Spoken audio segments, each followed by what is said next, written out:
Hola Jesús, Hola Dionel, bienvenidos a ¿Cuál podcast? este podcast.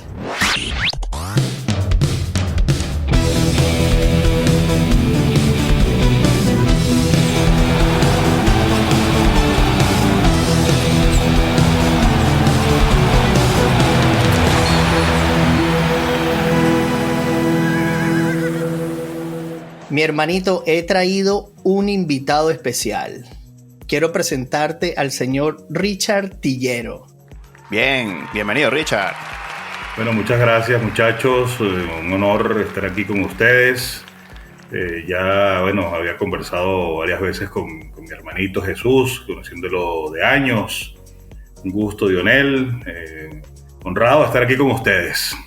Bueno, antes de continuar con esto, le tenemos que pedir disculpas a nuestra audiencia del bozarrón que se gasta Richard. Es una persona que pueden darse cuenta que tiene rato en esto.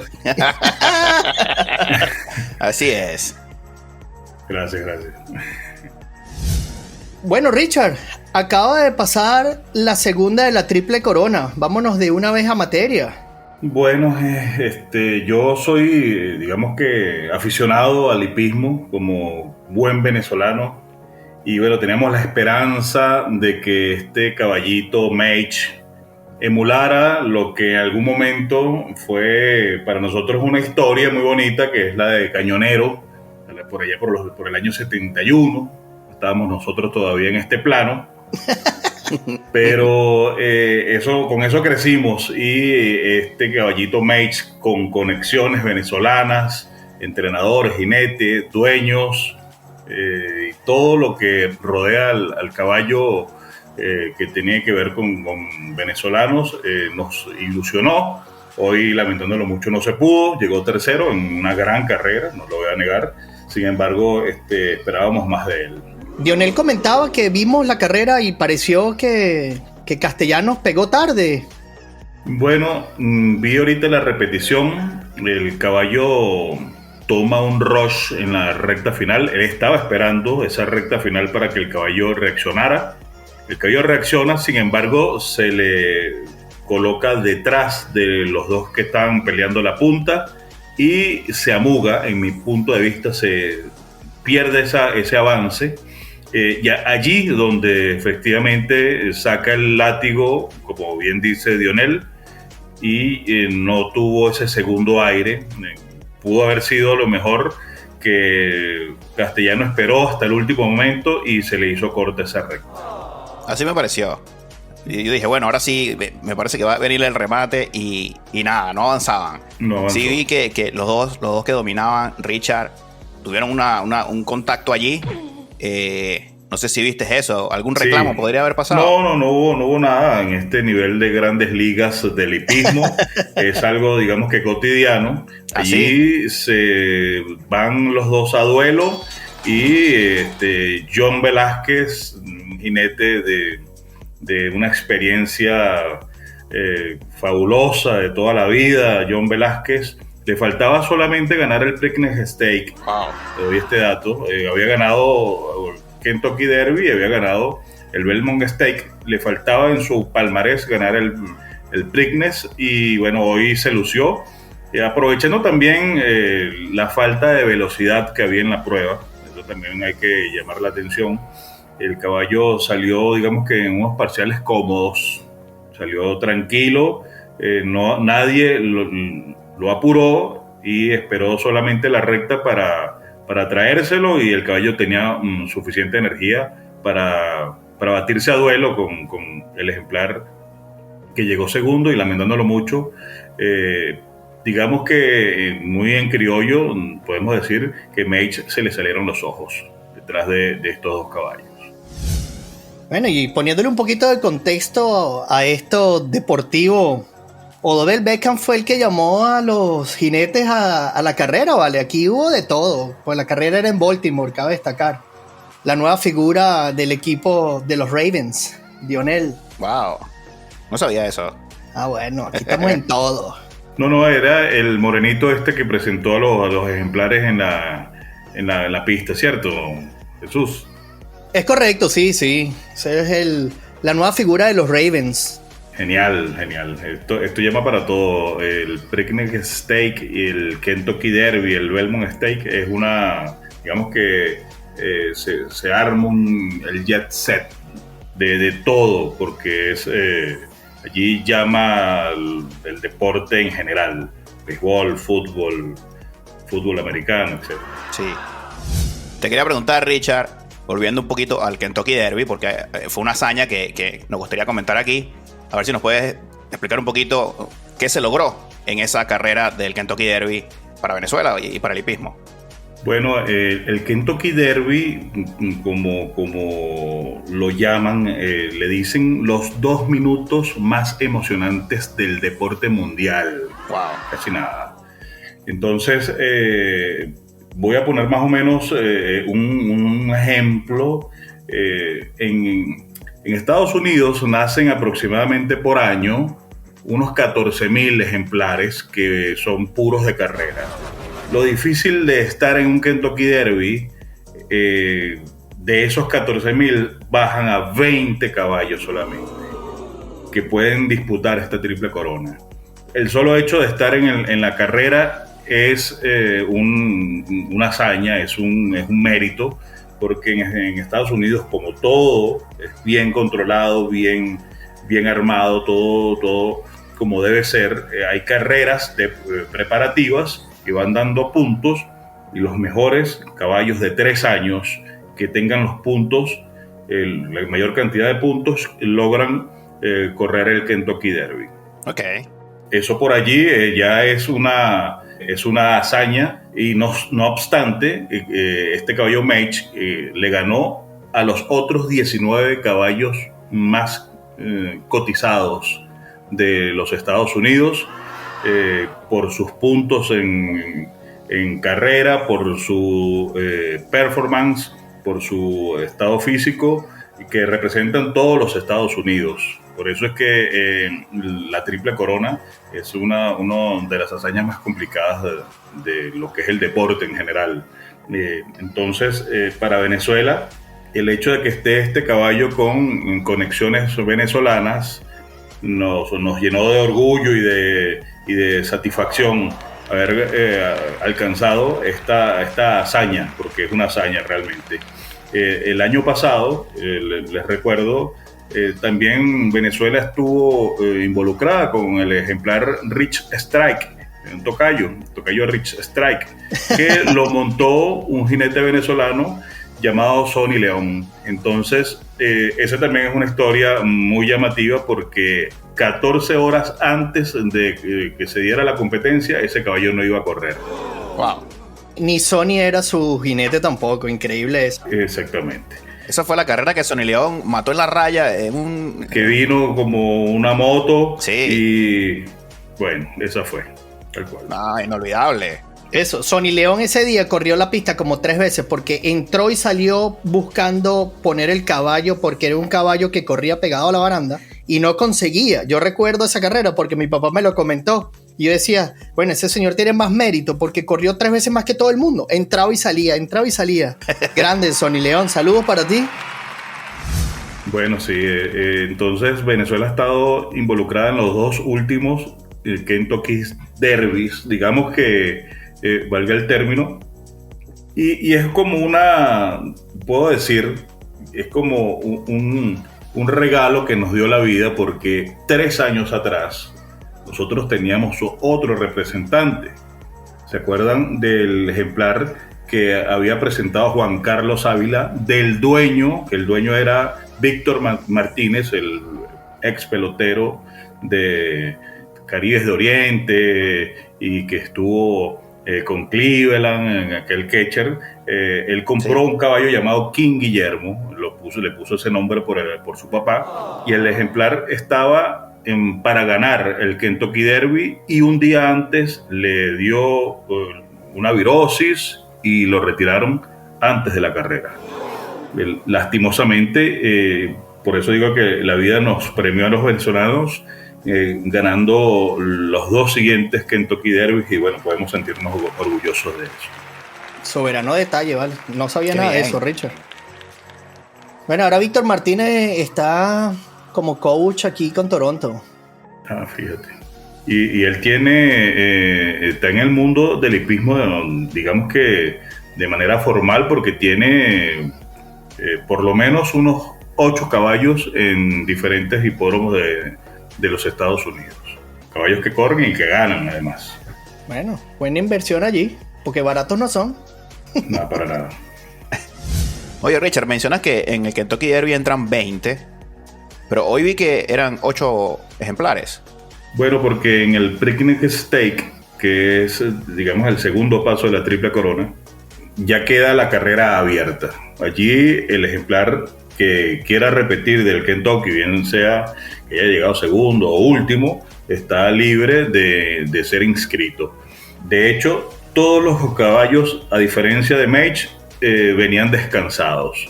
Digamos que esperando que quién era el aspirante a la Triple Corona. Bueno, aquí te espero, como decimos nosotros, en la bajadita. Wow. Por eso es tan complicado. Pero participaron, Richard. Estos otros 7 ejemplares participaron en el Kentucky Derby. No, lo esperaron a él, lo esperaron, venían descansados, él venía de correr el Kentucky Derby. Lo complicado de la Triple Corona es esa, que vienen de correr el Kentucky Derby y en 2 semanas el ejemplar se muda de hipódromo y tiene que ser preparado en esas dos, Claro. digamos, ese espacio de tiempo tan corto, un ejemplar de 500 kilos que tienes que moverlo desde Kentucky a Baltimore, ubicarlo, ponerlo en condiciones para que vuelva a presentarse en carreras públicas. Entonces allí es lo complicado. Tiene que ser un caballo. Tiene que ser, Tiene que ser un caballo. Al caballo. Wow, vale, soberanos datos. Ven, todos los días se Bueno. aprende algo. Yo no sabía eso.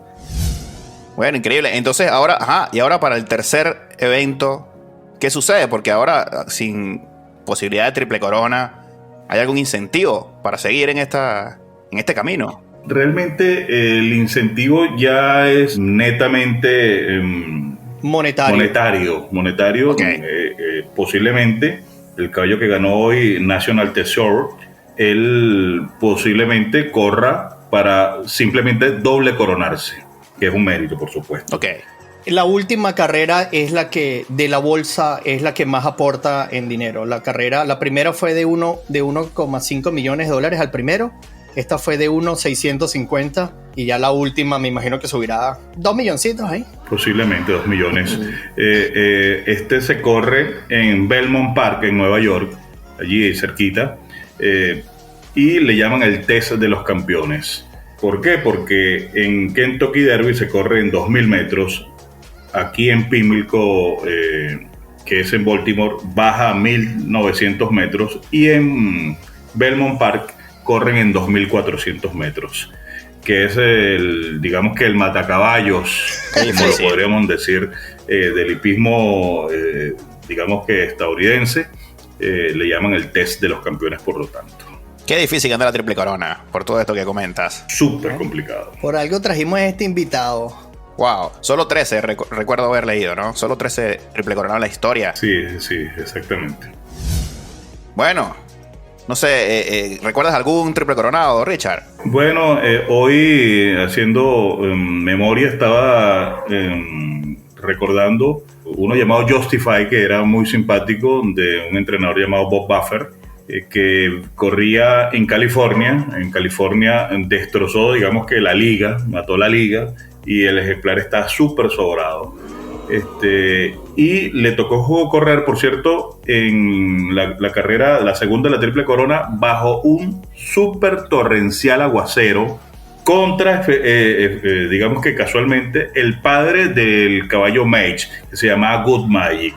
¡Wow! Se batieron a duelo por lo menos 1.400 metros en un torrencial aguacero, donde el caballo Good Magic ya en los últimos 150, digamos que no aguantó, y Justify allí quedó en las puertas de la gloria. En el tercero de la Triple Corona prácticamente las galopó allá en Belmont, y fue un triple coronado para nosotros muy simpático, porque digamos que sus parafreneros y todo trabajo de capataces eran mexicanos y fue una algarabía para la parte latinoamericana.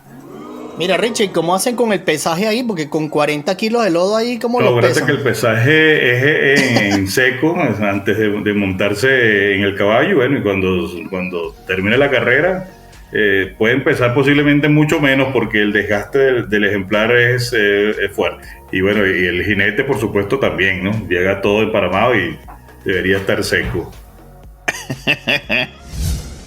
Muy bueno eso, vale, gracias por todos estos detalles. Mira, vale, pero vamos a pasar aquí un poquito de la NBA porque en podcast pasados te nombré por aquí porque fiel seguidor de estos opresivos Miami Heat.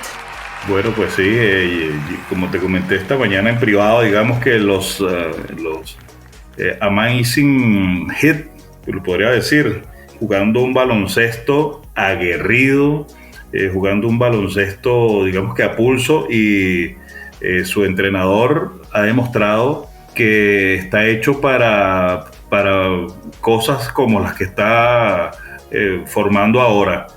No se amilana con nada y el equipo le responde, que es lo importante. No, y todo el mérito para Dionel, no ha dejado de nombrarlo. No, Spoelstra. Spoelstra ha hecho milagros con este equipo, ¿no? Es la escuela de Miami. Me imagino, Richard, que ha sido fanático de Miami hace mucho tiempo. Y puedes ver desde Pat Riley, es la misma escuela.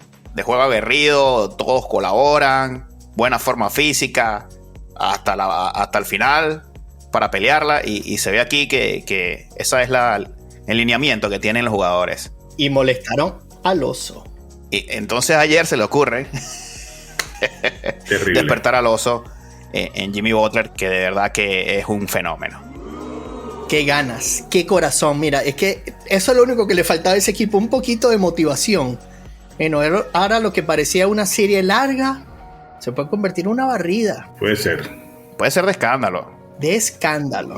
¿Cómo lo ves? ¿Cómo lo ves tú como fanático de Miami, Richard? Yo, como fanático, siempre uno va a ligar el suyo. Sin embargo, cuando Tyler Hero se lesiona, para muchos, ya era prácticamente un trámite que iba a cumplir Miami con los Bucks, que creo que es el equipo más difícil que tuvo que enfrentar entre estos tres, digamos. En los Bucks de Milwaukee era un equipo completo, que era digno de estar a las instancias finales, un equipo que no se le conseguía alguna, digamos que alguna brecha, alguna grieta, un equipo completo, y Miami se los gana y se los gana bien. Entonces los Knicks pelearon su serie.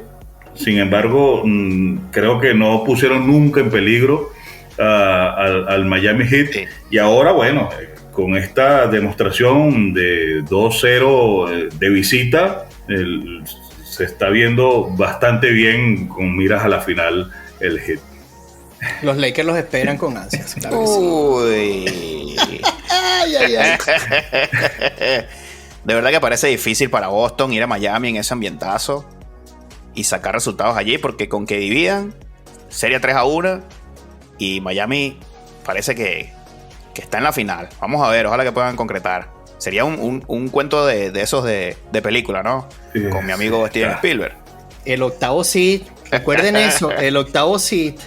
Octavo que estaba a un juego de salir de la clasificación porque eran séptimos. Dionel le puso ese nombre de la super repesca. Era la super repesca. Perdieron y se fueron a enfrentar al que clasificó en el 9º décimo. Y se metieron. Bueno, yo vi ese juego contra los Halcones de Atlanta y yo dije, no vamos para ningún lado. No hay ningún tipo de chance. De hecho, fue uno de los peores juegos de la temporada, considero yo.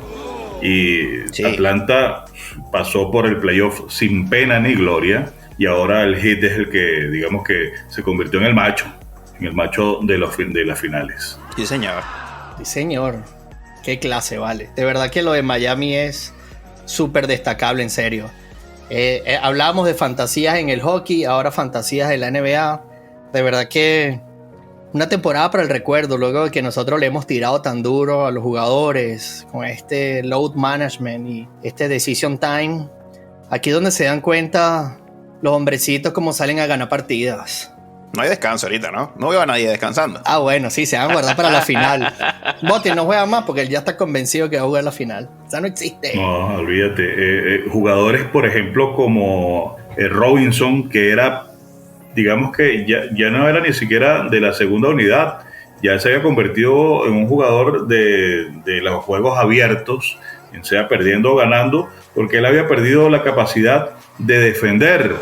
Spoelstra no le gusta un jugador de este estilo, solamente lanzar de tres y no defendías nada. Ahora el muchacho está defendiendo y está haciendo jugadas de pick and roll y de corte y pick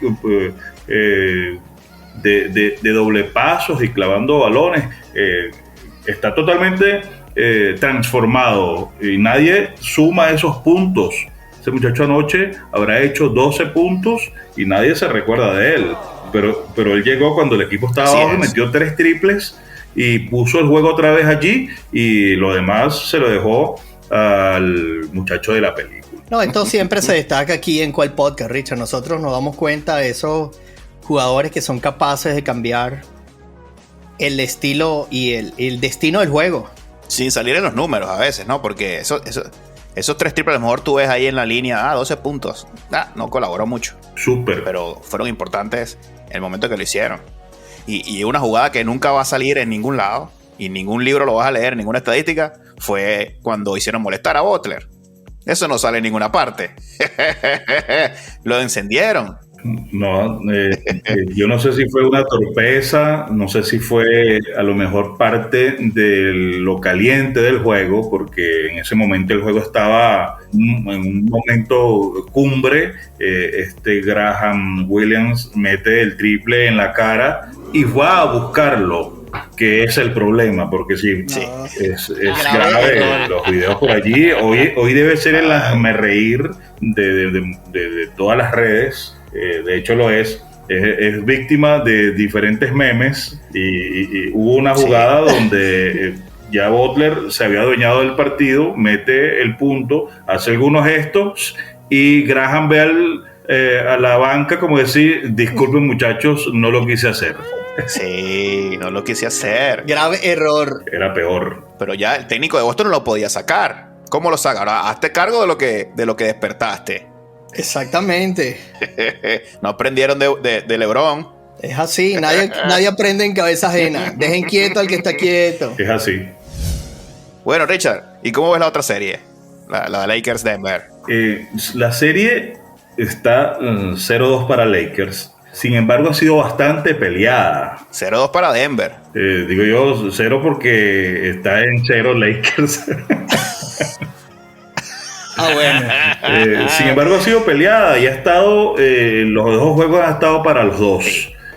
Digamos que cosas pequeñas que han sucedido, yo creo que dejan, digamos que en transición, eso es una clave, en transición dejan jugar mucho a Jokic.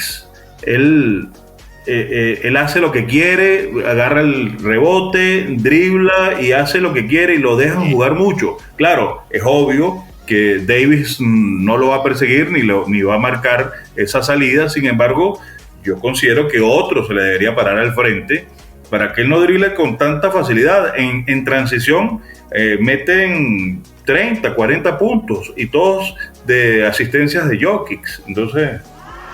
Sí. No sé si será por esto de la altura de Denver. De repente correrle todo el tiempo a Jokic cuando ellos están acostumbrados a jugar allá.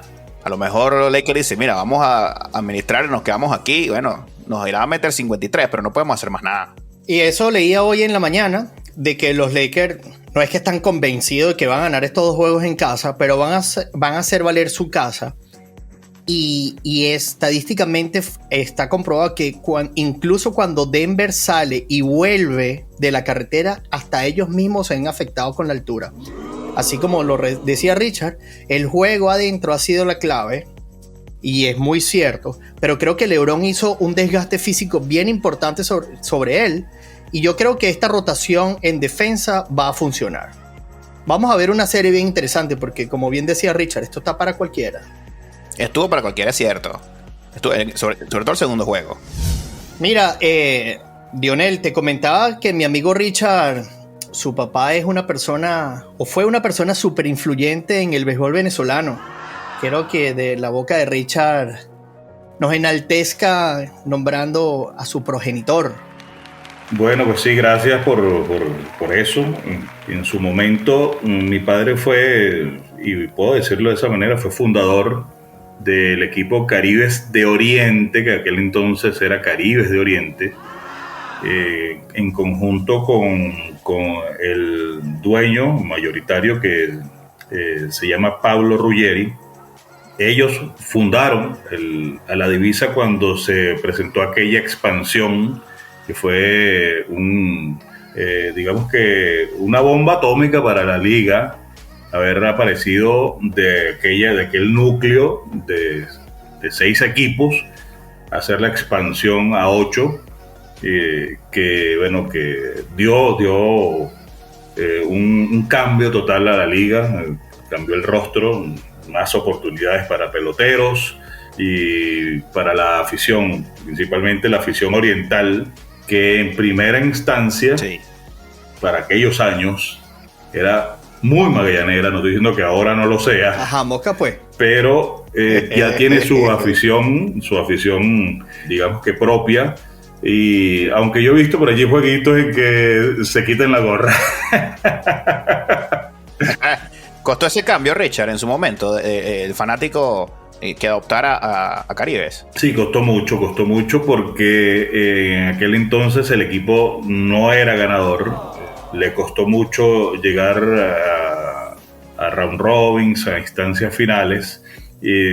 Solo aquella final que había un núcleo importante de jugadores de gran talla, entre ellos Carlos Silva, Luis González, era el tercera base, estaba Eliezer Alfonso, todos esos peloteros que llegaron lejos en el béisbol, tenían un núcleo bastante fuerte. Sin embargo, lo agarró aquella dinastía de los Tigres de Aragua, y estaba aquel rookiecito llamado Miguelito Cabrera. Miguel Cabrera. Saludos a mi hermanito Juan, que estuvo acá en nuestro programa, disfrutó de esos manjares de esa dinastía. Muy difícil para todos. Mira qué chiquito el mundo, ¿ah? Ahora trajimos al otro lado, qué mantequilla. Richard, ¿y te cambiaste de equipo? Porque creo que eres magallanero. No, yo soy magallanero, nací magallanero. Mi papá me enseñó a ser magallanero. Buen hombre. Él siempre me recuerda cuando yo iba de visita para allá para el oriente. Yo llegaba con mi gorra del Magallanes y me decía, ajá, ¿qué tengo que hacer para que sea diferente? Y dice, dame la otra gorra. Y bueno, sí, compartí con muchos peloteros, con el hermano de Antonio Armas, Marcos Armas, un prospecto de aquel entonces de 2,5 metros, que tenía todas las condiciones para haber sido un súper pelotero. Algunos problemas en las piernas, en las rodillas le costó, por eso mismo de ser tan alto. También compartí mucho con Pompeyo Davalillo cuando fue manager de Caribes de Oriente en aquel entonces. Él creo que estuvo un par de temporadas. En fin, compartí con personajes, digamos que detrás de cámara, que también hoy, haciendo memoria, yo compartí con el desaparecido Carlos Tobar Bracho, que estuvo en el circuito radial de Caribes, y también entre estos cruces de alguna manera de los equipos, también pude compartir con Delio Amado León, que también para mí fue un orgullo. Yo tendría posiblemente para ese entonces 16, 17 años, y Delio Amado León estuvo allí presente en una serie en la que ese año Caribes y Caracas quedaron eliminados ya para la fecha de diciembre. era como una especie, él mismo decía, era rezar los novenarios, esa gira que tiraron por allá por el oriente, estaba eliminado Caribe y Caracas. Lo de Caracas era costumbre ya, esas eliminaciones tempranas. Ya, bueno. Pero no vayamos a los números. Ah, bueno. El historiador, Richard. Sí.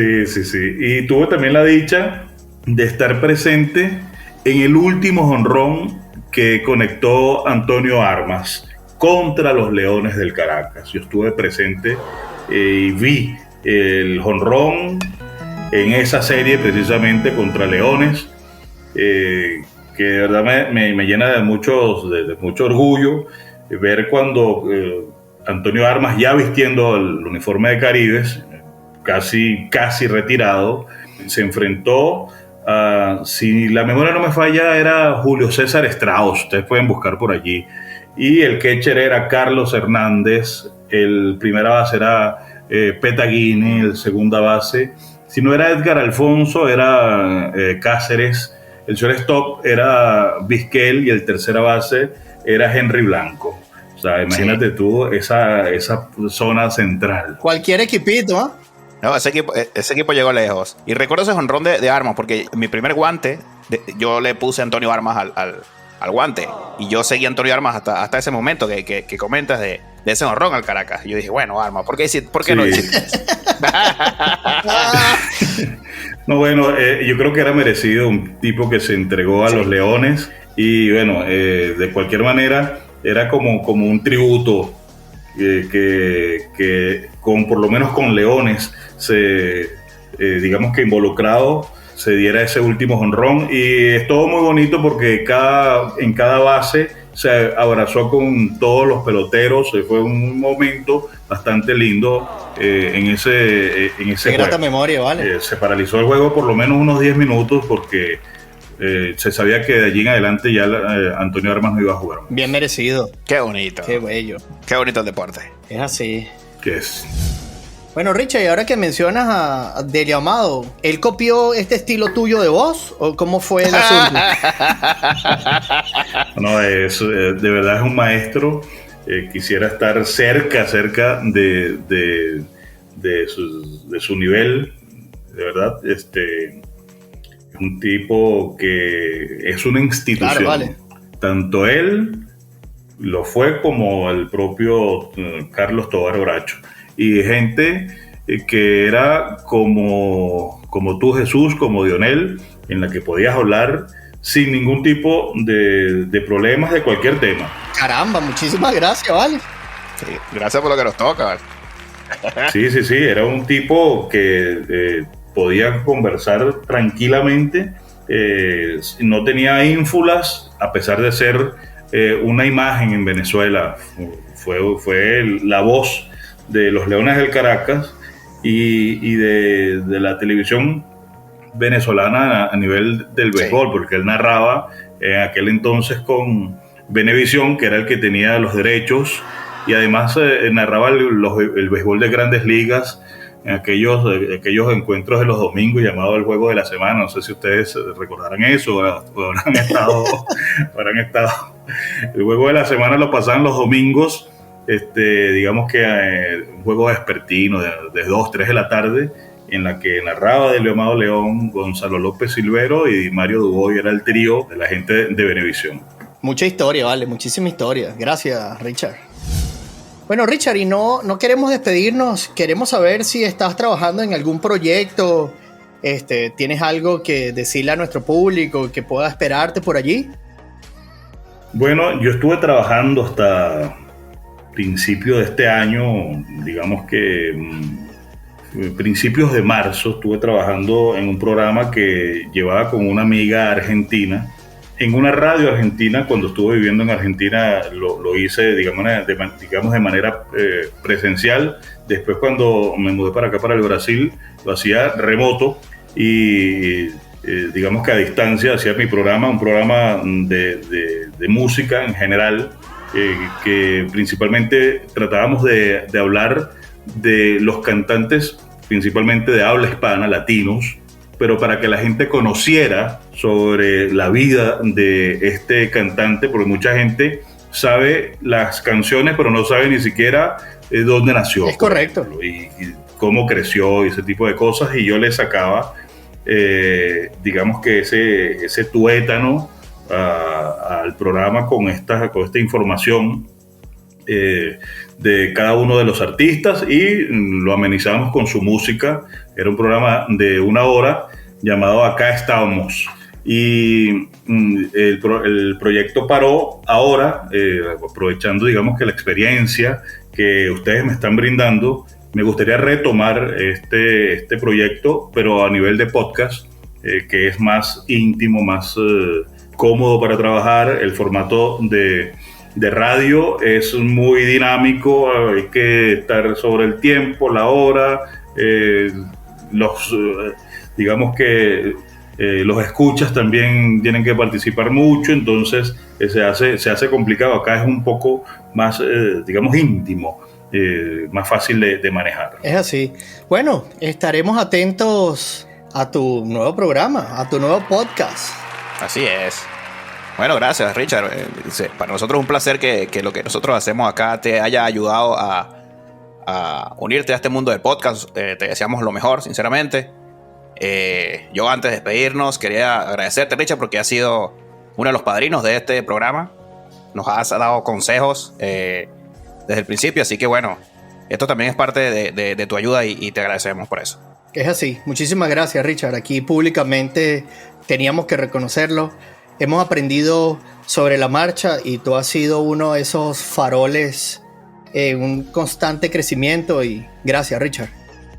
Bueno, un gusto, honrado por sus palabras. Y bueno, yo no me queda otra que desearle todo el éxito del mundo y que este podcast retumbe en cualquier lugar de las redes sociales y sea escuchado por miles, digamos. Gracias. Bueno, ya estamos más internacionales que nunca. Mira, estamos grabando desde Seattle, desde Calgary y desde Brasil. ¿Qué ciudad estás tú, Richard? Yo estoy en una ciudad que queda cerca de San Pablo, llamado San João de Boa Vista. Nos quedamos más o menos como un par de horas y media. Una ciudad pequeña, digamos, del interior del estado de San Pablo. Y aquí estoy radicado de hace un año más o menos. El mejor de los éxitos para ti en Sao Paulo. Muchas gracias. Bueno, vale, ya es hora de despedirnos, pero no sin antes invitarlos a que nos sigan en nuestras redes sociales, @cualpisopodcast en Twitter y en Instagram. Y recuerden seguirnos en YouTube y en Spotify, que estamos saliendo con capítulo animado, hermanazos. ¡Qué nivel! Muchísimas gracias a todos. Y Richard, muchísimas gracias por tus consejos. ¿Cuál podcast? Este podcast.